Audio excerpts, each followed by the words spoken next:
ഒരുപാട് ദിവസത്തെ വെയിലിനും ചൂടിനൊക്കെ ശേഷം ഇതാ നല്ല മഴ പെയ്യാൻ തുടങ്ങിയിട്ടുണ്ട് അല്ലേ. നല്ല മഴയാണ്. ഈ ഒരു സമയത്ത് നല്ല ദീപാവലി മിഠായും കുറച്ച് ചായയൊക്കെ കുടിക്കാൻ വേണ്ടിയിട്ട് കൊലായി കൊണ്ടുവച്ച് കൊടുത്താണ് കേട്ടോ ഉമ്മക്ക്. ഉമ്മ പറയാ അതൊക്കെ അവിടെ കൊണ്ടുവച്ചിട്ട് അവിലെടുത്ത് കൊണ്ടുവരാൻ വേണ്ടിയിട്ട്. ഇതൊക്കെ ഷുഗറാണ് പോലും, ഷുഗർ.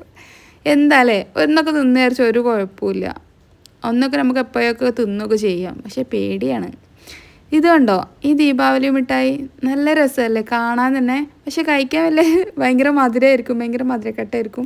പക്ഷേ ഇതൊക്കെ പണ്ടത്തെ ഒരുപാട് കാര്യങ്ങൾ ഓർക്കുകയാണേ. ഇപ്പോൾ കിട്ടുന്ന ദീപാവലി മിഠായി എന്ന് പറയുന്നത് ഇങ്ങനെ ഒരു പാൽപ്പേട പോലത്തെ അല്ലേ, പക്ഷേ ഇത് ഭയങ്കര രസത്തിലും കൂടെ ഒരു ചെറിയൊരു മുത്തു പോലത്തെ സാധനം ഉണ്ടായിരുന്നു, പക്ഷെ അത് ഇതിലില്ല. അതേപോലെ സോനാപപ്പടി അതൊക്കെ ഒന്നോ രണ്ടൊക്കെ അല്ലേ ഉണ്ടാവുള്ളൂ. ഭയങ്കര രസമല്ലേ ഇതിൽ കാണുമ്പോൾ. പക്ഷെ ഇപ്പോഴത്തേൽ കൂടുതലായിട്ട് ഉണ്ടാവലുണ്ട്, അന്നത്തേലൊന്നും ഇങ്ങനെ ഉണ്ടാവില്ലായിരുന്നു. പിന്നെ ഇതാ ലഡു ഉണ്ട്, അലുവ ഉണ്ട്, എല്ലാം ഉണ്ട്. ഇപ്പം നമുക്കിത് മാറ്റി വെച്ച് നമ്മുടെ അവിലെടുക്കാം.